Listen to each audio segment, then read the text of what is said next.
And welcome to part two.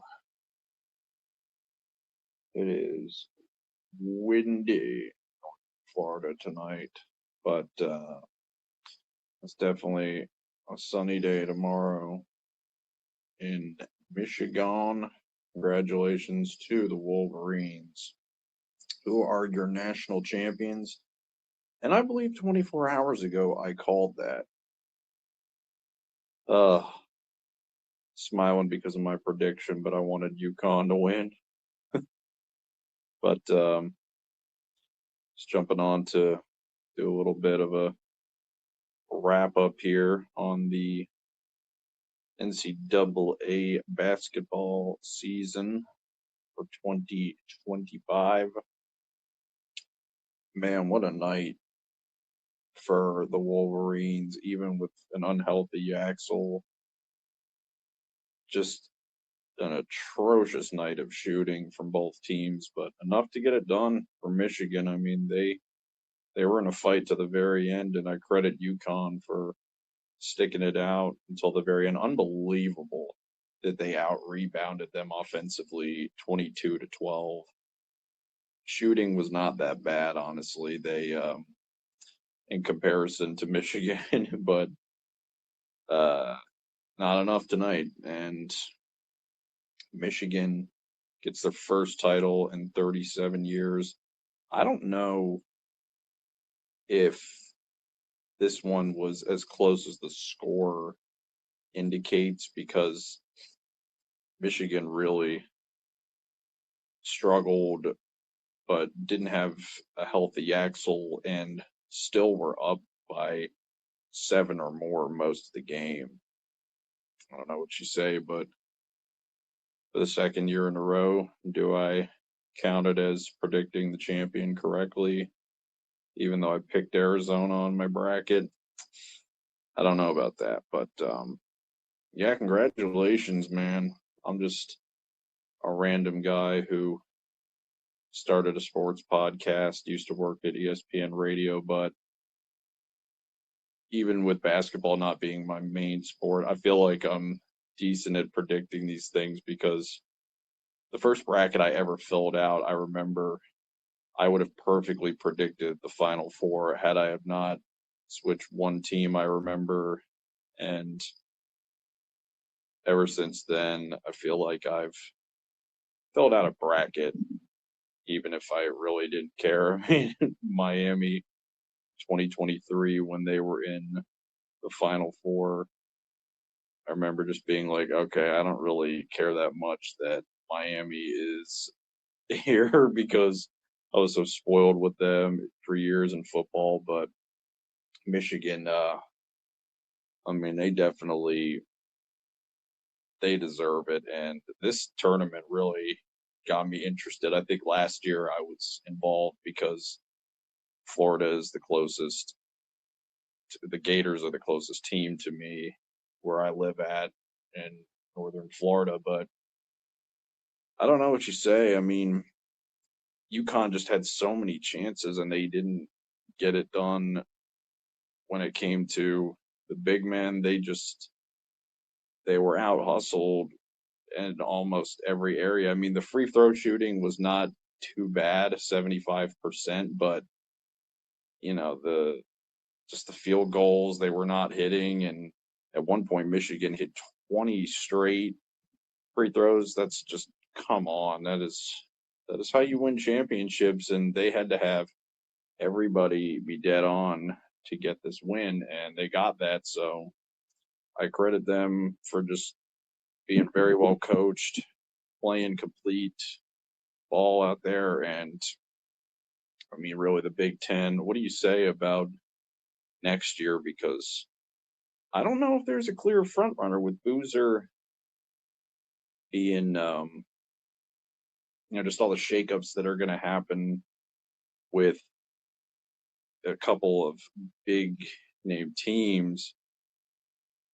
I'm very curious to see what's going to happen. I mean, I thought Florida had what it took to go further this year, and you see how they were out quickly. But I also thought this could be Duke's year the way they were playing. And I said from the start, I think Arizona is their inexperience in big games could show up to bite them in the behind, and it did. So, I mean, it just goes to show I don't know everything, but yeah, the Wolverines, it was not pretty, but they got it done. So, I mean, now do you see it being that conference dominates? Because Michigan State, I mean, they also looked very good in the tournament. You had just there's a lot of teams up there that are doing big things. Not to mention, you have contenders that came out of nowhere like Illinois, who, I mean, what was the biggest? That's a question I want to drop on something promo. I'll probably do it on, but who was the biggest surprise of this tournament? Because I believe it was Illinois. At first, I was saying Purdue, but I mean, Illinois to go in there and make the Final Four and really just, I think they had a few bad breaks and they could have been in the championship and maybe they would have smoked UConn. I mean, on another day, I feel like Michigan could have possibly won that game by more with a healthy Yaxel, especially. But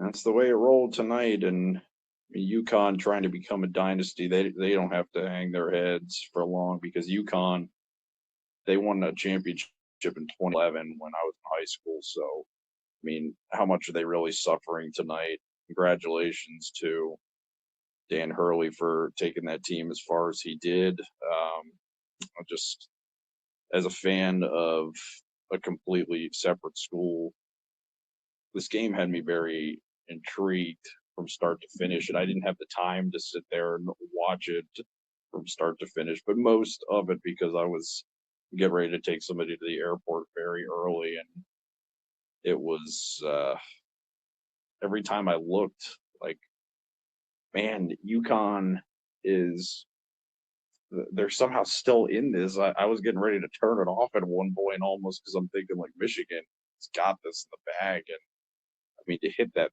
three at the end there, banking it in, it was just like, I think UConn had finally, even though that kept them in the game, I felt like that was the moment where they made a big shot, but it was like they accepted they just couldn't shoot the whole night. And, you can't get into the championship game and have that happen. Michigan, I listened to them on the radio at the end of the year when they played Michigan State, and I was impressed with what I was hearing. Did I ever think that they were going to take it all the way and win the championship game? Honestly, no. But yeah, that goes to show. Once again, don't listen to me, I guess. I don't know. I'm just a guy ranting, as I said. But I feel like you should listen to my rants more because my bracket, I have the proof because I saved it. I picked Florida to win it all last year, and last night I did say I'm riding with the Wolverines. So do they repeat? I don't know. I don't. If I had to pick right now, it's way too early. I'm sure I'm not the only one saying that, but I don't think Michigan will repeat. However, like I said, it's about laying the foundation down, and they absolutely brought the stuff. So we're gonna have to see. I want to see how competitive the ACC is next year, in addition to the Big Ten, because there's some teams that are on the rise who are, I mean, Miami having the coach of the year and Virginia always competitive. I do think that those two conferences are probably going to be running things for a while now. I mean, the SEC, certainly I can't count out Florida and teams like Alabama, even Georgia now, but this was just this was not meant to be Florida's year. I mean, I had there were some moments where they had some bad losses, and I was thinking, this team is just, it's like you could never convince me that they won the championship the year before, but we're gonna see how it plays out. And everybody who was tuned in tonight to this, I thank you, because I was not sure I was going to be able to jump on and do a long one or not, but I definitely wanted to jump on and see what's up with everybody, because this is a part two to my live last night. But I was able to give you a little bit of something. Um, I'm gonna have the full part one and two out tomorrow, and there's more show news coming. As I said, I will actually be in Daytona for Bare Knuckle coming up on May 6th, and some really cool guests lined up going into the summertime. Some involved with Bare Knuckle, and some outside the box things I've been working on. Running two podcasts, I mean,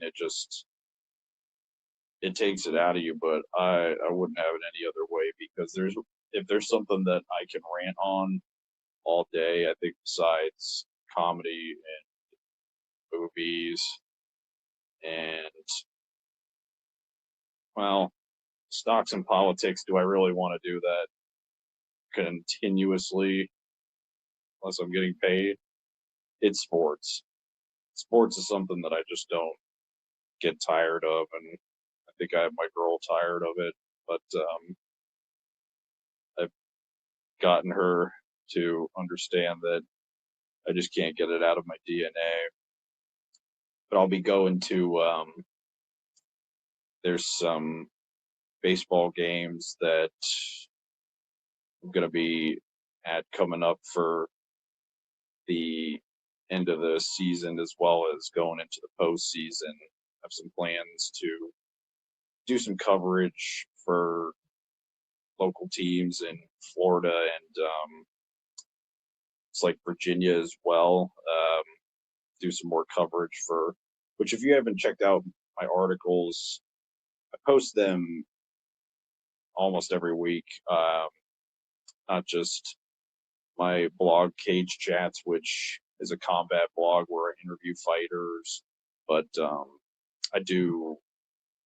I interview college athletes, pro athletes on podcasts, as well as do written interviews. And plenty is coming up. Going to be live at a bunch of different sporting events coming up. I was this close to going to see Colby and Dylan Dennis because it was in Tampa, and I was like, I don't think I can pull this off tonight. I was detained somewhere else, but I really wanted to get there. This is twice now that Colby was fighting in Tampa in 2024, and I missed that, and I missed him on the Armin RAF event that just happened on March 28th. But yeah, looking forward to it. I have a couple games that I'm going to be live at the Gators, and it's like also I'm going to be covering a JMU and ODU game back in my home state.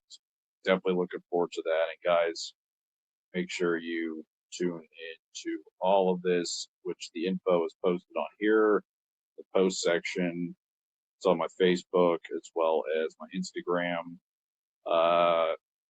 Stay tuned, because website will be dropping before the end of the month.